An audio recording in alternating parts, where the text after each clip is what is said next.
Welcome to Robot Channel. I'm Sheppy. Hurricane Matthew assaulted Haiti's southern coast with deadly fury on Tuesday, destroying homes and crops, sweeping away livestock and cutting off transportation as a large part of the Caribbean was pummeled by the storm's 145-mile-per-hour winds and torrential rain.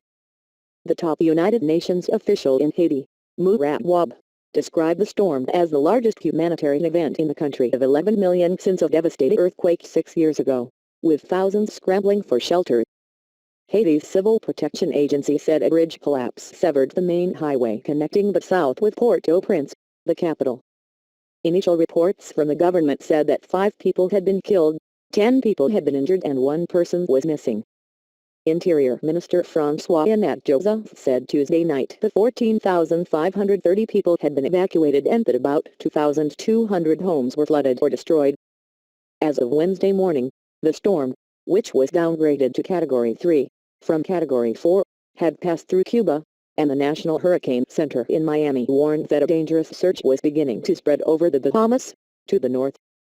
A hurricane warning was in effect for Haiti, parts of the Bahamas and of Cuba, and a coastal stretch of Florida that includes Boca Raton, Fort Lauderdale and West Palm Beach, as well as Lake Okeechobee.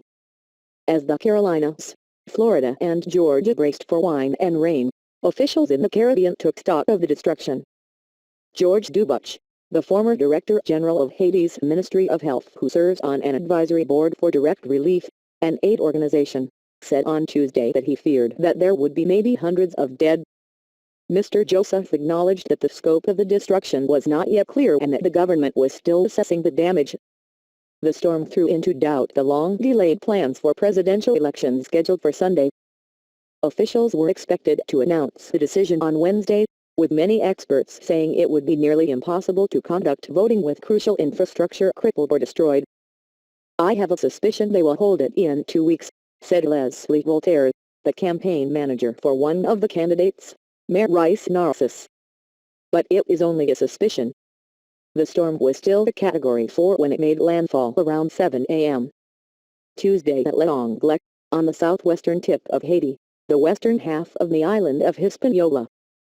Frantic residents in the south said by phone that they were coping with major devastation as the storm felled trees, ripped roofs and destroyed farms in what already was a struggling area in the Western Hemisphere's poorest country. "Thank God our neighbors came to save us," said Daphne Thelma, a resident of Les Cayes, one of the hardest-hit towns on the southern coast. "We lost all our crops, and have nothing left." She said her family of 8, 4 of them children, had been rescued by neighbors as trees crashed into their home. The family split up to ride out the storm in different houses. Adasara Malus, a spokeswoman for Heifer International, a charity that works with 30,000 farming families in Haiti, said many livestock placed in shelters for protection had been killed. "The shelters couldn't withstand the force of the hurricane," she said. Officials reported that roughly 400 homes had been destroyed. In the town of Coke on the remote island of Isle aux Vaches, a fishing community of 2,000 people about 6 miles off the coast of Les Cayes, the hurricane left a scene of chaos. "Right now there is no more Coke," said Caribert Elmo, 58, a fisherman. "Houses are down. People are screaming. We have no updates about which people are missing." Mr. Eltima said household belongings had been washed out to sea. "At my age, this is the first time I have experienced something like this," he said. Aid organizations in Haiti said rescue efforts were focused on evacuating people from houses threatened with collapse. "People have been leaving their homes under the full force of the storm to find shelters," said Jean-Claude Fignoli, a program manager in Haiti for Oxfam, the international charity. Mr. Fignoli said the storm had hit Haiti just as farmers in the south were about to harvest plantains, a staple in their subsistence diet. "There will be real hunger in the weeks ahead," he said.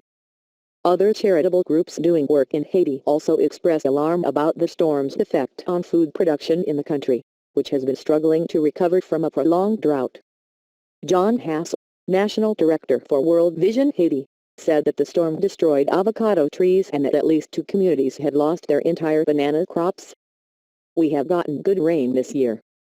We were starting to see progress in malnutrition," he said, because families were able to prepare healthier food for their children. We think this is going to destroy a lot of it. The National Hurricane Center had projected 15 to 25 inches of rain for southern Haiti and in the southwestern part of the Dominican Republic, warning that as much as 40 inches of rain might fall in some areas. Some streets in Port-au-Prince flooded, and public transit was paralyzed. But by late afternoon, the storm appeared to have spared Port-au-Prince the worst of its wrath. Moderate rain was falling, residents reported, with no sign of the catastrophic flooding that was affecting areas farther south. Although the sea level rose at the edge of Site-Soleil, the city's harbor slum, the water did not reach the central wharf.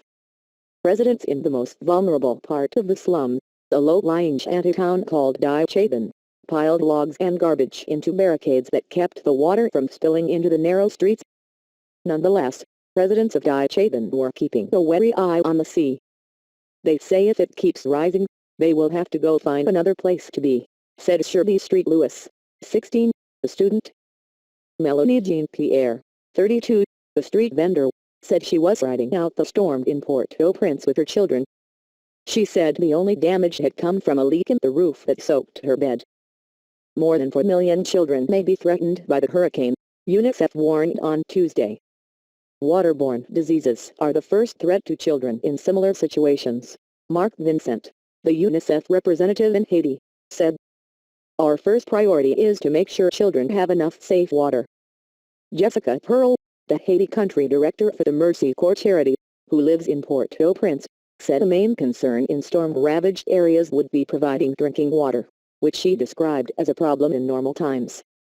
Haiti still is recovering from a devastating 2010 earthquake, with 55,000 people living in shelters. The cholera epidemic that followed the earthquake has persisted, and it spiked in 2016. Partners in Health, an aid agency that has long worked in Haiti, says there have been 26,000 cholera cases this year.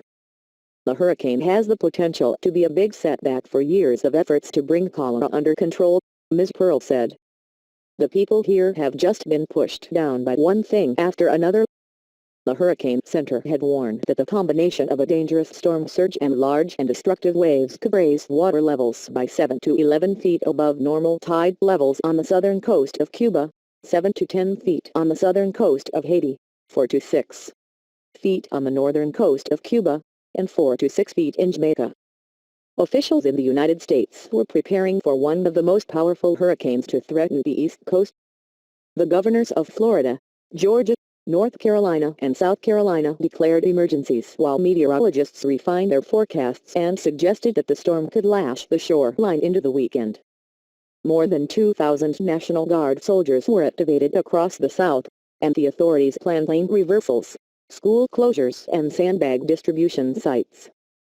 In Florida, where hurricane and tropical storm watches were in effect for part of the coast, officials were considering evacuations. The problem we have with this storm is that the projected path is right along our coast, Governor Rick Scott said on Tuesday during a stop in the Florida Keys. If it turns, we're not going to have a lot of time to make a decision. The best thing is to be prepared and not to take any chances. Mr. Scott warned that the storm could prove catastrophic, and officials worried about extended power failures, widespread flooding and a lack of preparation along the heavily populated Interstate 95 corridor. Gov.